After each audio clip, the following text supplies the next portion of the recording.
Support చేసిన వ్యక్తులలో ఎక్కువ అంటే ఎవరిని గుర్తుపెట్టుకోవాలంటే ఎవరిని గుర్తుపెట్టుకుంటారు ఎక్కువ గుర్తుపెట్టుకోవాలంటే ఫస్ట్ వెల్కమ్ మా అమ్మనే వస్తుంది ఫస్ట్. ఎందుకంటే నేను బ్యాడ్ డెసిషన్ తీసుకున్నా గుడ్ డెసిషన్ తీసుకున్నా వెనకాల వెళ్ళి ఏడ్చుకున్నా పక్కకున్నది ఏదో ఒకటి ధైర్యంగా. సెకండ్ ఈజ్ కరెంట్ యష్, నా బిజినెస్ పార్ట్నర్. సో నాకైనా కోవిడ్ దగ్గర నుంచి అంటే అంతకు ముందు స్పాన్సర్ లాగా అట్లా తెలుసు, ఎన్జిఓకి బాగా సపోర్ట్ చేసిండు సోషల్ వర్క్ కి అంతా.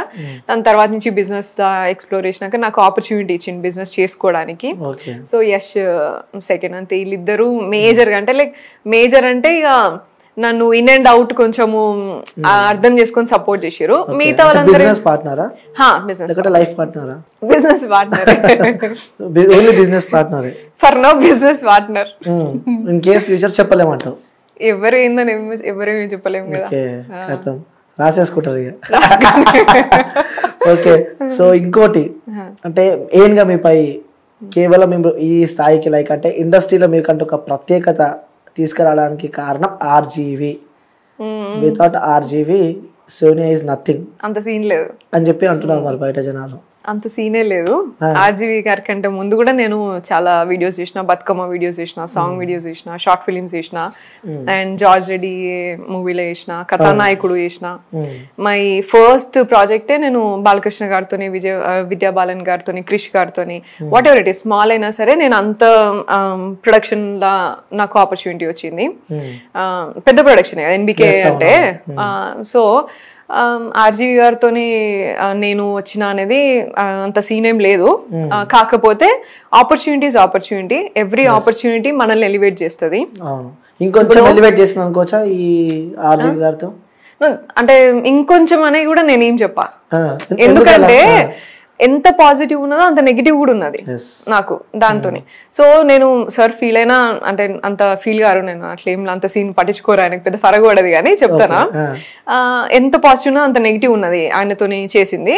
కానీ నాకు పర్సనల్ గా డెఫినెట్ గా నేను చాలా నాకు ఫౌండేషన్ అనేది, కాన్ఫిడెన్స్ అనేది ఎవరిచ్చినా రాదు కదా. ఇప్పుడు నేను ఇంకా ఇంకొక 20 సినిమాలు చిన్న చిన్న లాగా ఇట్లా చిన్న డైరెక్టర్స్ తోనో లేకపోతే యంగ్ డైరెక్టర్స్ తోనో అట్లా చేసింటే నాకు అంత కాన్ఫిడెన్స్ వచ్చేది కాదు. బట్ అవుట్ రైట్ నేను ఆర్జీవి గారి దగ్గర చేసిన తర్వాత నా కాన్ఫిడెన్స్ లెవెల్స్ అనేది ఇట్లా నువ్వు చేయగలుగుతావు ఇక అని ఫిక్స్ అయిపోయాను. నేను అప్పటిదాకా కూడా నాకు అవుతుంది అది పోయే ఎవ్రీ డే నేను చేయగలుగుతాను ఇది. అసలు నిజంగా చెప్పండి, హార్ట్ఫుల్ గా పోయినారా ఆర్జీవి గారి దగ్గరికి, లేకపోతే భయంతో పోయినారా? భయంగా ఎందుకు వీళ్ళతోని మనకి గొడవ, ఆర్జీవి గారు అంటే తెలిసే ఉంటది, ఏమనంటే ట్వీట్లు పెడతారు కదా, ఎందుకు నో అని చెప్పి ఇప్పుడు ఎందుకులే అని అనుకున్నా. భయమా వద్దు అని చెప్దామని కోనే పోయినా, అసలు చేయను అని చెప్పి చెప్దాము, కలిసి చెప్దాము అదే అని పోయినా. ఎందుకంటే ఫోన్లలో చెప్తే ఎందుకు ఏమున్నది అని అంటున్నారు కదా, సరే నేను ఎక్స్ప్లెయిన్ చేద్దాంలే పోయి డైరెక్ట్ గా అని అనుకున్నా. కానీ పోయిన తర్వాత నేను అడిగినా, సరే ఇట్లా చేస్తారా మీరు, ఇట్లా చేస్తారు మీరు ఇప్పుడు చేసేలాగా చేస్తారా ఈ మూవీ అంటే ఆయన ఇంటెన్షన్ చెప్పిండు, ఇట్లా వేద్దాం అనుకుంటున్నా అనేది. నాకు అట్లా ఆడేం అనిపించలేదు. సో నాకు మంచి ప్రాజెక్ట్ నచ్చి కాన్ఫిడెన్స్ ఏమంటారు ఆయన నమ్మి చేసిన నేను. ఇక ఇదైతే కాదు సార్ నాతోని, నువ్వు అక్కడ సెట్లకు పోయినాక ఇది చేయాలి అది చేయాలంటే మాత్రం నాతోని కాదు. ఆర్జీవి గారికి అమ్మాయిలు అంటే ఇష్టం అని చెప్పి అందరికి తెలిసింది. సో మీరు అందులో యాక్ట్ చేసిన తర్వాత పాజిటివ్ కామెంట్స్ ఎక్కువ వచ్చినా లేక మీకు నెగిటివ్ ఎక్కువ వచ్చిందని చెప్పి మీరు అనుకుంటున్నారా? రెండు వచ్చినాయి. మంచిగా కొంచెం మెచ్యూర్డ్ ఉన్న వాళ్ళు చాలా మంది కూడా ఆర్టిస్ట్ అని ఒక డైరెక్ట్ గా నాకు ఆడిషన్స్ లేకుండానే డిసైడ్ అయిపోతున్నారు, ఈమెకు ఆడిషన్ అవసరం లేదు, ఆర్జీవి గారి దగ్గర నుంచి వచ్చింది, ఆర్జీవి సినిమా అవి ఉన్నాయి కొన్ని. అవి చాలా రూమర్స్ లాగా అట్లంతా తీసుకొచ్చినారు, అట్లనే సంపాదించింది అట్లనే ఇట్లనే అని మాట్లాడినరు. ఐ డోంట్ కేర్, నేను అట్లా కాదు. అంటే ఆర్జీవి గారు అంత ఈజీగా ఛాన్సెస్ ఇయ్యరు, వ్యక్తిగతంగా వాడుకున్న తర్వాతనే అవును అట్లా మాట్లాడతారు, తర్వాతనే మూవీస్ లో ఛాన్స్ ఇస్తాడు. అంటే ఈ అమ్మాయికి 2 సార్లు అవకాశం ఇచ్చిందంటే అక్కడ నుంచి ఇంకొంచెం ఎలివేషన్ ఎక్కువ అయిపోయింది, లైఫ్ ఇచ్చింది ఆర్జీవి అని చెప్పి కూడా చాలా మంది తినాలనుకుంటున్నారు. సో వాళ్ళకి క్లారిటీ ఇవ్వాల్సింది. అంత సీన్ ఏం లేదు, ఆయనకి ఆర్టిస్ట్ పర్ఫార్మెన్స్ కి కొంచెం నచ్చింది అని అంటే తీసుకుంటాడు. అండ్ దాని తర్వాత కూడా ఇది ఇంకొక మూవీ వచ్చింది, దాంట్లో కూడా చేద్దామని అంటే నేనే ఇట్లాంటివన్నీ కంటిన్యూ అవుతున్నాయి, ఈమెకి ఈయన తప్ప ఇంకెవరు ఆపర్చునిటీ ఇయ్యరు అని అనుకుంటారని చేయలేదు నేను ఆయనతోని. కాకపోతే అంత సీన్ ఏం లేదు, he's not that kind of a person. And మరి నా దగ్గర అయితే అటువంటి జరగలేదు. అండ్ నాకు ఇప్పటి వరకు అంటే మొన్నటి వరకు ఆయన దగ్గర చేసేంత వరకు వచ్చిన రెమ్యునరేషన్ కంటే మంచిగా రెస్పెక్ట్ చేసి ఇచ్చిండు ఆయన. మిగతా వాళ్ళు ఇంకెట్లుంటుండే అంటే మామూలుగా పోతే చిన్న ఆర్టిస్ట్ లాగానో ఎట్లా చూసి ఎంతో కొంచెం ఇస్తాంలే అని అంటే ఎంత చెప్పండి అనేది మాట్లాడతాం కదా, అట్లా ఉండే. కానీ ఆయన కరెక్ట్ గా రెస్పెక్ట్ చేసి పే చేసిండు నాకు. రెస్పెక్ట్ చేసి పే చేసిన. సో ఆ విషయంలో కూడా మామూలుగా అట్లా అంత రెస్పెక్ట్ఫుల్ గా ఉన్నాడు. నన్ను ఇప్పటికీ కూడా పోతే అందరికి మదర్ తెరిసా వచ్చింది, లేకపోతే సోషల్ సర్వీస్ వచ్చింది ఇట్లా అని చెప్పి ఒక ఇంటర్వ్యూలో కూడా మీ గురించి కొంచెం పాజిటివ్ చెప్పినట్టు చూస్తున్నాం, తన సోషల్ వర్క్ చూసి తనని తీసుకున్నాం అన్న వర్షం. అండ్ హీ థాట్ లైక్ నేను ఎమోషనల్ గా కనెక్ట్ అవుతాను, అందరితోని కనెక్ట్ అవుతాను, నన్ను చూడంగానే కనెక్ట్ అవుతారు అని నమ్మిండు ఆయన స్క్రీన్ మీద కూడా. అండ్ నాకు అది తెలుసు కదా, కొంచెం సోషల్ వర్క్ లో అంతా ఉన్నావు కదా, నువ్వు యాక్ట్ చేయగలుగుతావు అని కూడా నా మీద వదిలేసిండు ఆయన. చెప్పేటప్పుడు కూడా నాకు ఎటువంటి ఇన్స్ట్రక్షన్స్ ఇచ్చేది కాదు, నువ్వు ఆమె ఎంత పెయిన్ గో త్రూ అయిందో నువ్వు అది చూపించాలి, నేను ఇటువైపు క్రైమ్ సైడ్ ఏమో నేను అది చూపించుకుంటా అట్లా అని చెప్పిండి అన్నట్టు. అంటే ప్రతి సీజన్ లా అంటే మేబీ ఇది మీరు చెప్తారో చెప్పారో నాకు తెలియదు కానీ, అంటే అప్కమింగ్ ఒక బిగ్ బ్లాస్ట్ చేయబోతున్నారు, సో బిగ్ బాస్కి వెళ్తున్నారు అని చెప్పి, అంటే ఇందులో కూడా ఆర్జీవి పేరు వచ్చింది మళ్ళీ. ఎందుకంటే ప్రతి సీజన్ లో ఒకరు ఉంటారు కాబట్టి, అంటే పోయిన సీజన్ హరియానా తనతోనే, ఈ సీజన్ లో మీరు ఉండబోతున్నారు. ఆర్జీవికి సంబంధించిన ఒక glamorous girl Bigg Boss season 8 లో ఉండబోతుంది అని చెప్పి కూడా మనం వింటాం. మరి దానికి మీరేమంటారు? దానికి ఆర్జీవి గారిని ట్యాగ్ చేస్తే నాకు తెలియదు, కానీ సపోర్ట్ చేస్తే మంచిది, అంతకంటే లేదు నాకు సపోర్ట్ అయితే. కానీ ఎందుకంటే ఆయనకి ఇండైరెక్ట్ గా చాలా మంది ఫ్యాన్స్ ఉంటారు, నెగిటివ్ గా మాట్లాడే వాళ్ళు కూడా ఆయనకి ఫ్యాన్స్ ఉంటారు కాబట్టి సపోర్ట్ వస్తే నాకు ప్రాబ్లం లేదు, I will be very happy. కానీ నేను అట్లా I'm not non for that. ఎందుకంటే సార్ తోని వచ్చిన ఇప్పుడు వేరే అందరు కూడా వాళ్ళు మరి ఎట్లా అంటే నాకు తెలీదు. అండ్ ఆయన సైడ్ నుంచి వచ్చిన క్యారెక్టర్స్ కానీ ఇట్లా మూవీలా చేసిన అమ్మాయిలంతా చాలా గ్లామరస్ గా చేశారు. నేను అట్లా చేయలే, నాది కాన్సెప్ట్ ఓరియంటెడ్. అవుట్ రైట్ ఇంకా ఉన్నదానికంటే ఇంకా లో మోడ్ లా చేసిన నేను. ఇంకా మేకప్ కూడా లేకుండా ఇంకా డల్ మేకప్ వేసుకొని కూడా చేసినవి కూడా ఉన్నాయి. So I'm not non for that kind of and like that heroine or that material అట్లా అని కాదు. అండ్ నాకు ఆపర్చునిటీ వచ్చింది కూడా, అంటే వాళ్ళు ఎట్లా పిలిచిరో నాకు తెలియదు కానీ నాకు కాల్ వచ్చింది, బిగ్ బాస్ టీమ్ నుంచి కాల్ వచ్చింది, ఆడిషన్స్ ఇచ్చిన. నెవర్ స్పోక్ అబౌట్ ఆర్జీవి ఇట్లా అని చెప్పేసి ఏం కాలేదు. బట్ ఎక్కడికి వెళ్ళినా అడిగే క్వశ్చన్ ఒకటైతే ఉంటుంది, మీరు ఆర్జీవి గారితో చేసిరు కాబట్టి ఎక్స్పీరియన్స్ ఏంది అంటారు. సో అదైతే మాట్లాడతారు.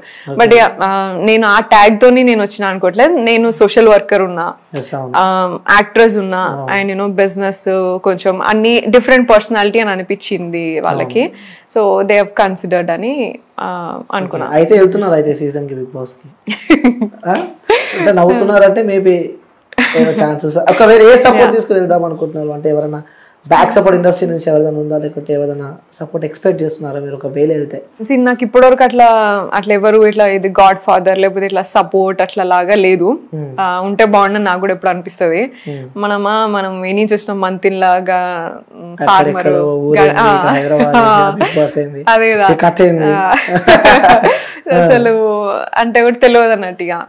ఇంకా సగం మందికి అసలు నేను సినిమాలు చేసినా అని కూడా కొంచెం తెలియదు నీ దేవుడు ఉన్నది.